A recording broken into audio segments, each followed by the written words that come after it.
everyone. How are you all? Hope you all are good. So today, students, we are going to start our third chapter of class third, which is birds, food and more. तो आज हम लोग पढ़ेंगे birds के बारे में, ठीक है? Birds कैसा खाना खाती हैं, उनके body parts के बारे में सब कुछ आज हम पढ़ेंगे, ठीक है? चल, so let's start our chapter. देखो, birds like other living creatures need food to live. Some birds eat flesh while some eat grains, seeds and fruits. देखो, जैसे कि बाकी लिविंग क्रिएचर्स हैं, बर्ड्स भी लिविंग क्रिएचर्स हैं, इनको भी क्या चाहिए? फूड चाहिए होता है ना? तो कुछ ऐसी बर्ड्स होती हैं जो फ्लैश खाती हैं, बर्ड्स भी फ्लैश खाती हैं, ओके? और कुछ आपके ग्रेन्स खाती है, जैसे कुछ अनाज मिल गया, सीड मिल गए, फ्रूट्स मिल गए, ऐसे भी खा लेती हैं. Birds do not have teeth. Birds के पास टीथ नहीं होते. They can not chew. तो टीथ नहीं है तो वो च्यू नहीं कर सकती, चबा नहीं सकती है. They eat with the help of their beaks. तो फिर वो कैसे खाती है? अपनी बीक होता है चोंच, उसके थ्रू वो खाती है. Birds use their beaks and claws to catch, hold and eat their food. अब बर्ड्स क्या करती है? इन्हीं बीक्स का, यानी कि इन्हीं चोंच का अपनी यूज करती है क्या करने के लिए? खाना खाने के लिए, खाने को पकड़ने के लिए, खाने को चबाने के लिए, ठीक है? या कहीं बैठी हो तो किसी चीज को अगर होल्ड करा हो पकड़ने के लिए भी बर्ड्स अपनी बीक का ही यूज करती.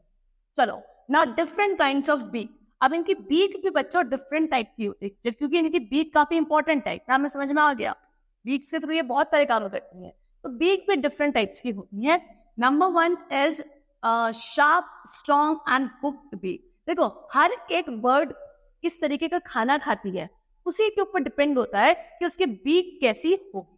तो नंबर 1 बीक है हमारी sharp, strong and hooked beak, ठीक है? तो vulture, eagle and owl are called birds of prey as they eat small animals.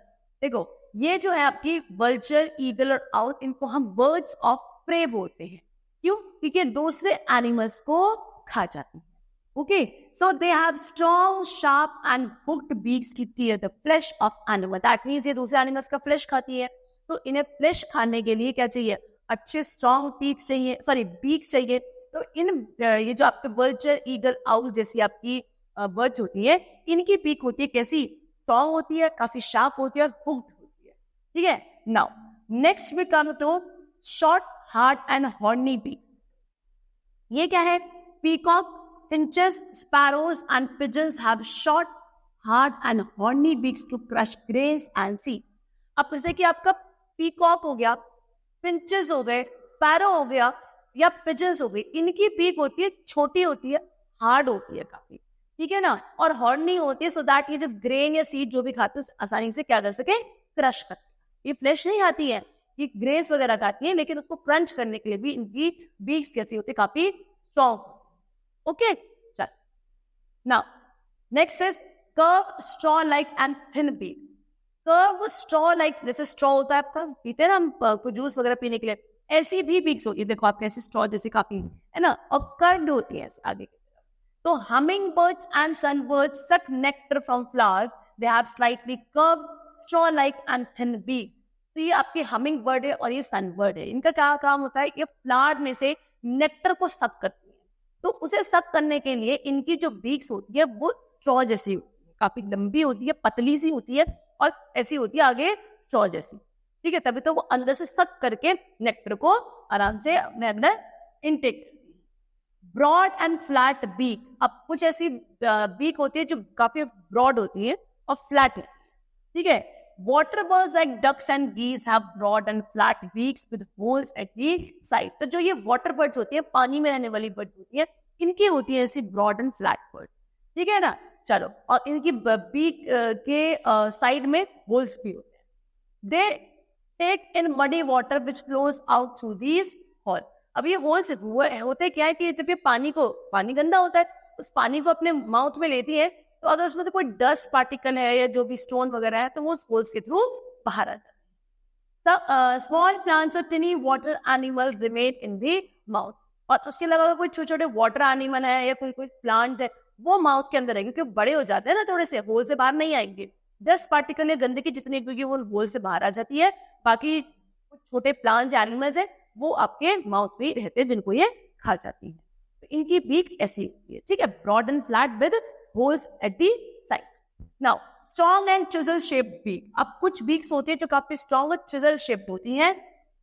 A woodpecker has a strong and chisel-shaped beak. This helps it to tap the bark of trees and take out insects. अब woodpecker होता है, ये रहा woodpecker, ठीक है. woodpecker एक ऐसी bird होती है जिसकी जो बीक होती है काफी स्ट्रॉन्ग होती है, चिजल शेप्ड होती है. इस बीक की हेल्प से ये क्या कर पाता है, जो ट्री का ट्रंक होता है, ट्रंक वाला पोर्शन, तो वुडपेकर करता क्या है, जो ट्री होता है, ट्री का बार्क वाला पोर्शन, आउटर वाला पोर्शन जो बार्क होता है, उसमें अपनी बीक की हेल्प से बच्चों इस तरीके से होल करता है, उसी में वो अपना नेस्ट भी बनाता है, ठीक है. और वहीं पे अगर कुछ इंसेक्ट्स हैं उनको वो खा जाता है. तो इसीलिए इनकी शेप कैसी होती है, काफी स्ट्रॉन्ग और चिजल शेप होती है, ठीक है. Next we come to hooked beaks. Hooked beaks, parrot, hornbills, cockatoos, lovebirds and crossbills eat nuts. They have hooked beaks for cracking nuts and seeds. तो ये पैरट, हॉर्नबिल और लवबर्ड जैसे कुछ आपकी बर्ड्स है जो क्या खाते हैं, नट्स वगैरह खाते हैं, ठीक है. तो इनकी जो बीक होती है वो कैसी होती है, हुक्ड बीक. ऐसे हुक होता है ना, जैसे ऐसी होती है, ठीक है, जिसके इसी बीक की वजह से ये आसानी से नट्स वगैरह को क्रैक करके खाते. चलो, लॉन्ग एंड स्लेंडर बीक. अब काफी लंबी और स्लेंडर बीक भी होती है, जैसे कि a hoopoe is able to pull out insects from holes in the trees and ground. ये देखो, ये कैसी बर्ड है जो क्या करती है, ट्रीज में होल करके इंसेक्ट्स निकाल सकती है. ग्राउंड में अगर होल है कोई, वहां से इंसेक्ट्स निकाल पाती है आसानी से अंदर तक, ठीक है. For this it has a long and slender beak. इतनी अंदर तक से इंसेक्ट निकालने के लिए तो इनकी बीक कैसी होनी चाहिए, काफी लॉन्ग और स्लेंडर होनी चाहिए, जो आपके हुपू के पास होती है. Now next is broad and short beak. एक तो अभी पढ़ा था हमने ब्रॉड एंड फ्लैट, अब एक ब्रॉड और शॉर्ट बीक पढ़ते हैं. The broad and short beak of a swallow is sticky inside. ठीक है, स्वेलो एक बर्ड है जिसकी जो बीक होती है काफी ब्रॉड होती है लेकिन होती छोटी है, ठीक है. ये कैसी होती है, अंदर से स्टिकी होती है. ये रही आपकी स्वेलो बर्ड, स्टिकी होती है. It moves round and round in the air with its open beak. अभी क्या करती है, अपनी बीक को ऐसे ओपन करके ऐसे राउंड एंड राउंड घुमाती रहती है, ठीक है. Tiny flying insects get stuck to its sticky beak. तो फिर क्या होता है, अगर जैसे राउंड एंड राउंड एयर में ऐसे घुमाती है तो जो अगर आपके एयर में कोई छोटे मोटे इंसेक्ट्स होता है क्योंकि अंदर स्टिकी है, वो अपने आप आके उसकी बीक पर स्टिक हो जाए, फिर इनको ये खा ले, ठीक है. चल next we come to feet and claws. अब आते हैं फीट और क्लॉज पे. इनके फीट कैसे होता है, क्लॉज कैसे होता है. Birds use their claws to catch and eat food. Birds क्या करती है, अपने क्लॉज को यूज करती है अपने फूड को पकड़ने के लिए, खाने के लिए. These claws also protect them from their enemies. In clause के थ्रू ये अपने एनिमीज से भी खुद को प्रोटेक्ट करती हैं. The shape and size of the feet and claws of a bird depend upon the eating and living habits of a particular bird. तो किसी भी बर्ड के फीट और क्लॉज की शेप कैसी होगी, साइज कैसा होगा, वो डिपेंड करता है वो बर्ड किस तरीके का खाना खाएगी, है ना, कैसी इसकी हैबिट है, लिविंग हैबिट्स है, उसी हिसाब से उनके फीट एंड क्लॉज का शेप एंड साइज रहता है. सबसे पहले आते हैं आपके perching birds. Perching birds like sparrows, minnows and crow have 3 toes in front and 1 at the back. अब perching birds क्या होती है, ये जैसे कि आपके स्पैरो, मिना वगैरह हो गए, ये आपकी बर्ड्स होती है जिनका perching bird बोलते हो. होता क्या है कि इनके जो आपका ये फीट वाला पोर्शन होता है, इसमें 3 टोज होते हैं आगे की तरफ और एक होता है पीछे की तरफ. देखो ये स्पैरो के टोज हैं, 3 आगे की तरफ और एक पीछे की तरफ. These types of feet help the birds to hold on to a branch. फिर क्या कहते हैं, ये जो फीट होता है ये अगर किसी ब्रांच पे से बैठे हैं तो आसानी से ऐसे पकड़ पाते हैं, 3 आगे की तरफ एक पीछे की तरफ. इसी फीट की वजह से they can even sleep while they perch. तो इतनी आसानी से मतलब ये ऐसे पकड़ के बैठ जाती हैं, बैठे बैठे अगर सो भी जाए तो भी नहीं गिरेंगी, इतनी अच्छी इनकी ग्रिप बन जाती है इन फीट की वजह से. Now next we come to scratching birds. Scratching birds क्या होती है, scratching birds like hens have sharp and hard claws which help them to scratch the ground to find seeds and insects. Scratching bird जैसे कि hen आपकी एक scratching bird होती है. इनके जो आपकी क्लॉज होता है काफी शार्प होता है, काफी हार्ड होता है, जिससे ये आसानी से ग्राउंड पे से, जमीन में से ऐसे खोद कर अंदर से कुछ अगर इंसेक्ट है या फिर कुछ सीड वगैरह निकाल कर ये खा लेती है. They have 3 toes in front and 1 at the back. इनके भी 3 टोज आगे की तरफ और एक पीछे की तरफ. ये रहे एक hen के टोज, देखो 3 ऐसे आगे हैं और एक पीछे. Okay next next we come to climbing birds. Climbing birds क्या है? Parrots and woodpeckers are climbing birds. Parrot हो गया, वुडपेकर आपके क्लाइंबिंग बर्ड्स होते हैं. They have 2 of their toes pointing upward and the other 2 pointing downward. देखो 2 toes होते हैं जो इनके ऊपर की तरफ है, पॉइंट कर रहे हैं, और 2 आपकी नीचे की तरफ. ठीक है, चलो. This help them to cling on the tree with 1 foot and pick out the fruit with the other foot. ठीक है, इनके जो फुट होता है, इससे क्या करते हैं कि मान लो एक ब्रांच पे बैठ के दूसरी वाली ब्रांच से फ्रूट आसानी से ये निकाल सकते हैं. इस तरीके के इनके फीट होते हैं. Next is wading bird. अब वेडिंग बर्ड्स क्या होती हैं? Cranes, egrets, herons and sandpipers are wading birds. ये आपके कुछ वेडिंग बर्ड्स हैं. They have long legs. इनके लेग काफी बड़े होते हैं. And thin out spreading toes. इनके पतले पतले से बाहर की तरफ निकले हुए टोज होते हैं. They wade through muddy shores, ponds, rivers and even the sea. तो क्या करते हैं? आसानी से पानी में, सी, ओशंस वगैरह में वेड कर पाते हैं, चल पाते हैं, आगे की तरफ बढ़ पाते हैं. चाहे वो आपका रिवर, पॉन्ड, जो भी आप वाटर बॉडी है, वो कितनी गंदी हो, मडी हो, आसानी से. देखो इस तरीके से. क्रेन है, क्रेन का है, ये क्या है? काफी बड़े पैर होते हैं और ऐसे टोज है बाहर की तरफ, अलग अलग दिशाओं में ऐसे फैले हुए. Next we come to swimming birds. Ducks and swans are swimming birds. Duck हो गया, स्वान, ये आपके स्विमिंग बर्ड होती हैं. They have webbed feet. इनके फीट रहते हैं वेब, जैसे जाल होता है ना, ऐसे फीट होते हैं. They have 3 toes in front and 1 toe at the back. 3 toe आगे की तरफ, 1 toe पीछे की तरफ. Okay, they use their feet to paddle to push the water back while swimming. ठीक है, क्या करते हैं? अपने ये फीट को, ये जो स्विमिंग बर्ड्स होती है, अपने फीट को पेडल करने के लिए. पेडल कैसे? आगे बढ़ेंगी ना, तो आगे बढ़ने के लिए पेडल करना पड़ता है. तो पेडल कैसे करती है? आगे की तरफ बढ़ती है, पीछे की तरफ पानी को पुश करती हुई जाती है अपने फीट के. ठीक है, आगे की तरफ बढ़ती जाएंगी, पानी को पीछे की तरफ पुश करती जाएंगी. इन्हें बोलते हो आप स्विमिंग. ओके, चल. Now next we go to flesh eating birds. Flesh eating or preying birds like eagle, hawk and owls have strong, sharp claws with curved nails to kill and tear their prey. अब flesh eating birds यानी कि जो दूसरे animals का flash खाती हैं, आप उनको preying birds भी बोल सकते हो. इनका क्या है? जैसे कि आपको एग्जांपल दे रखा है, ईगल, हॉक, आउल, ये सब आपकी फ्लैश ईटिंग बर्ड्स होती हैं. इनके क्लॉज आपके काफी स्ट्रॉन्ग होते हैं, शार्प होते हैं.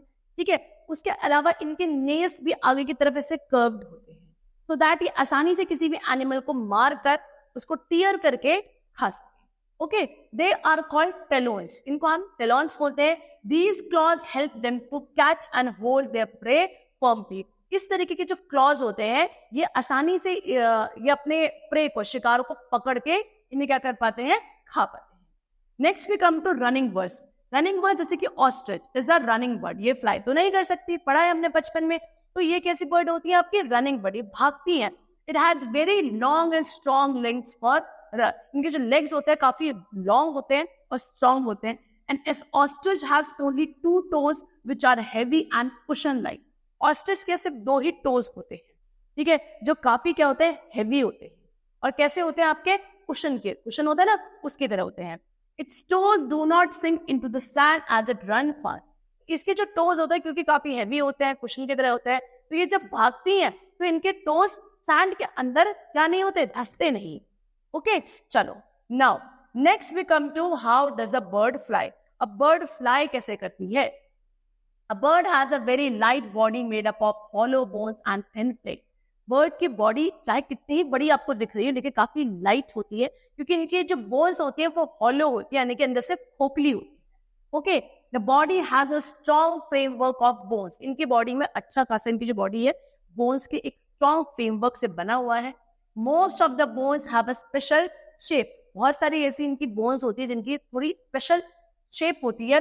Also the body is shaped like a boat. इनकी बॉडी की शेप कैसी होती है? बोट की तरह होती है. This shape helps it to cut through hair. ये जो शेप होती है इनकी बोट की तरह, ये शेप ही इनको एयर में या एयर को कट करके फ्लाई करने में हेल्प करती है. तभी बर्ड्स आपकी फ्लाई कर पाती हैं. Next, just as we have arms, a bird has wings. जैसे हमारे क्या होते हैं? आर्म्स होते हैं ह्यूमन बींग्स के, एनिमल्स के. इनके क्या होता है? विंग्स होते हैं. These wings have feathers. इनके विंग्स पे क्या होते हैं? फेदर्स होते हैं which help it to fly. और ये फेदर्स की वजह से ये फ्लाई कर पाती हैं. The wings are attached to the bird's body with strong muscles. ये विंग्स इनकी बॉडी से अटैच्ड होते हैं काफी स्ट्रॉन्ग मसल्स के through. These muscles help it to move the wings up and down or forward and backward. यही muscles के through ये अपने विंग्स को क्या करती हैं, मूव करती हैं आगे की तरफ, पीछे की तरफ. ठीक है, चलो, या ऊपर नीचे करने के लिए भी विंग्स को ही यूज करती हैं. Tail of a bird acts like the rudder of a boat. It helps the bird to change its direction while flying. Boat होती है ना, बोट में रडर होता है जिसके थ्रू आप क्या करते हो, मतलब बोट चलाते वक्त अपनी डायरेक्शन चेंज करते हो. ऐसे ही बर्ड की बॉडी शेप कैसी थी, बोट शेप थी. इनकी भी जो टेल होती है वो वहां पे रडर का ही काम करती है, यानी कि जब फ्लाई करते वक्त अगर इनको अपनी डायरेक्शन चेंज करनी है तो ये अपनी टेल के थ्रू करती है. Wing movement. अब विंग मूवमेंट्स कैसे कैसे होते हैं, देखो. बेसिकली जब उड़ते वक्त आपकी फ्लाइंग के वक्त बर्ड्स आपके दो तरीके के मूवमेंट्स करती हैं. Number 1, upstroke. When the wings move upward and backward, the movement of the wing is called upstroke movement.